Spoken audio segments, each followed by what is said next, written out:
tardes, yo soy Sofía. Yo soy Laura. Y vamos a trabajar sobre la película El paciente. Vamos a hablar de Thomas, que es un joven de 19 años que despierta de un coma luego de 3 años.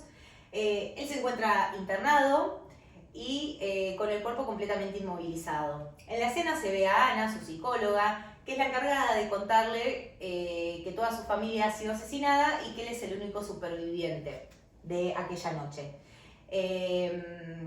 En las diferentes escenas se va a tratar de buscar y de entender qué pasó esa fatídica noche y se van a ir recuperando fragmentos de la historia. Se puede ver cómo Thomas, a medida que avanza la trama, se va obsesionando sobre el paradero de su hermana, pregunta si falleció esa noche o si se encuentra desaparecida. Él en ningún momento recibe algún tipo de respuesta sobre ese tema y a medida que vamos avanzando en la película se descubre la verdad. ¿Qué pasó con Thomas? Thomas es un niño que nació en una familia devastada por un duelo debido a la muerte de su hermana de 10 años. Se puede ver como él desde siempre vive en el sótano, no recibe el cariño de su familia, no hay muestras de afecto, ni palabras de amor, ni nada con respecto de su madre, ni con su padre. Y se ve como Dylan, su primo, que ingresa a la familia a convivir con ellos debido a un pedido de la tía que se encuentra enferma, sí comienza a ocupar ese lugar de hijo, sí le dan cariño y se le permite utilizar un cuarto vacío que era de su hermana fallecida, al cual Thomas no tenía la posibilidad de habitar. Y podemos observar cómo en ese momento se produce el brote de Thomas, en el que termina matando a su familia y autoinfligiéndose una herida de cuchillo en el estómago. De historia clínica, lo que hicimos fue partir desde el punto donde Thomas todavía se encuentra internado. Él había recobrado la conciencia y en una de las primeras entrevistas que tuvo con su psicóloga le cuenta que la noche anterior a esta entrevista había ingresado una persona a su habitación y había intentado asesinarla. En ese sentido, lo que hicimos fue tomar como motivo de consulta las alucinaciones y el delirio y también la amnesia que presentaba, que generaba que él no pudiera recordar nada de lo que había ocurrido en la noche del asesinato. También, por otro lado, el aplanamiento afectivo que demostró cuando le cuentan que toda su familia había fallecido y él no emite ningún tipo de pregunta o comentario y tampoco demuestra ni tristeza, ni ira, ni nada. También en cuanto al diagnóstico presuntivo, lo que hicimos fue tomar los criterios del DSM-5 y consideramos que se trata de esquizofrenia.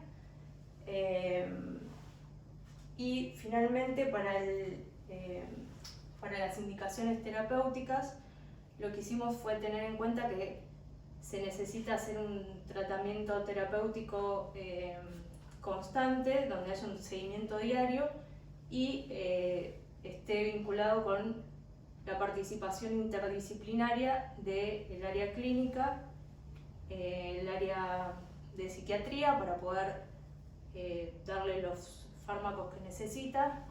Se me fue, perdón.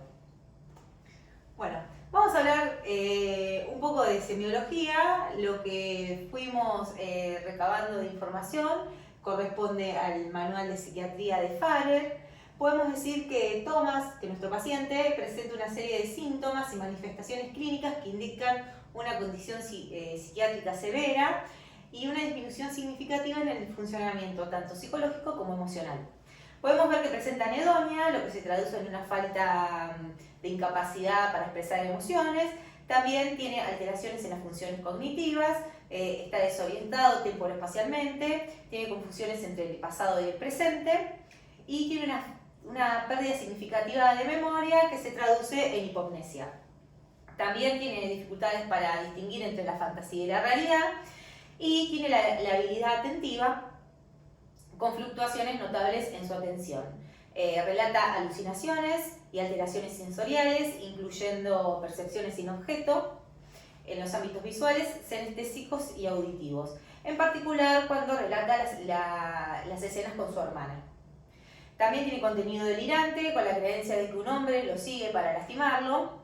Tiene dificultades para establecer relaciones personales significativas, lo que puede llevar al aislamiento social. Y por último, no menos importante, tiene falta de conciencia de la enfermedad, lo que se conoce como agnosodosia.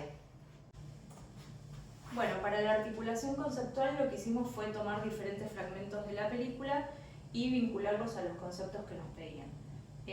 Comenzamos con la palabra proceso y entendemos que proceso es lo que comienza a sentir Thomas cuando el curso de su pensamiento se empieza a alterar y a ese pensamiento alterado se le suman las alucinaciones.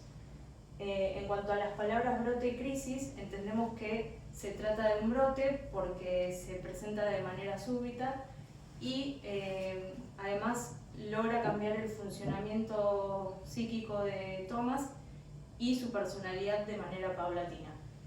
En cuanto a déficit y deterioro, decimos que se trata de déficit porque se da como consecuencia de este brote y no de deterioro porque el deterioro se presenta de manera paulatina y se da generalmente en enfermedades como demencias o... Bueno, en lo que respecta al diagnóstico, nosotros lo que hicimos fue diferenciar lo que es el diagnóstico estructural del diagnóstico metapsicológico. En el diagnóstico estructural podemos ver que nuestro paciente presenta un cuadro de psicosis esquizofrénica de tipo indiferenciado con patrones no especificados. Las características que se presentan en este tipo de trastorno son las alucinaciones auditivas, visuales y sinestésicas, los delirios persecutorios, el aplanamiento efectivo y la falta de conciencia de la enfermedad. En lo que respecta al diagnóstico metapsicológico, lo que nosotros intentamos hacer es, mediante la observación del diagnóstico estructural y de los signos y síntomas que presenta Thomas, ir viendo desde cada punto de vista, tanto tópico, dinámico y económico, las características más importantes. Lo que pudimos recabar de información acerca de ellos son que hay un debilitamiento del yo, en el que no es posible diferenciar el mundo interno y el mundo externo, la función constitutiva del delirio como mecanismo de defensa y por último el agrupamiento de las pulsiones en un mismo polo defensivo.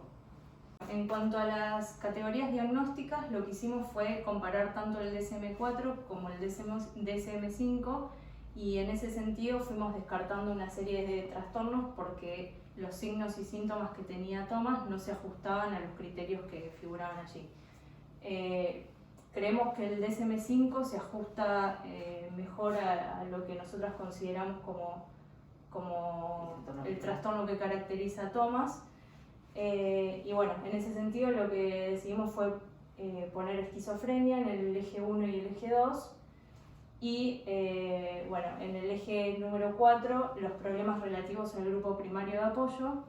En ese sentido recordemos que Thomas no había recibido afecto por parte de sus padres desde su nacimiento hasta su adolescencia.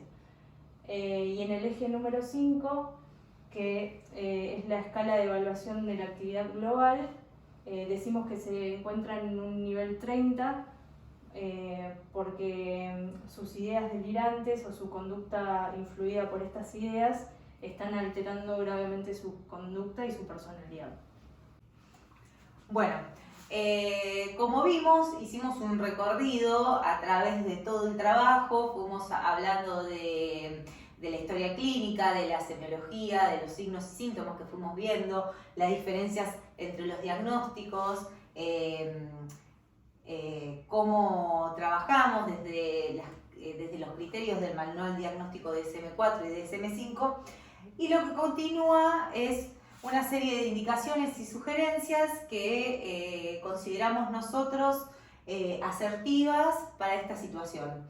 Creemos que es pertinente la realización de una interconsulta con el área de psiquiatría y la clínica médica para poder trabajar de manera interdisciplinaria junto al psicólogo no solo los indicadores de delirio y de alucinaciones, sino también sus problemas de agresividad y de conducta. Estas intervenciones van a estar dadas con el objetivo de poder trabajar las diferentes pautas de pensamiento y para tratar de lograr brindarle a Thomas las herramientas y estrategias de afrontamiento para poder lidiar con el estrés en los diferentes ámbitos en los que se vaya a desenvolver. Bueno, por último, en cuanto al pronóstico, lo que nosotras creemos es que se prevé un diagnóstico favorable si se lleva a cabo un trabajo interdisciplinario bajo las indicaciones recomendadas.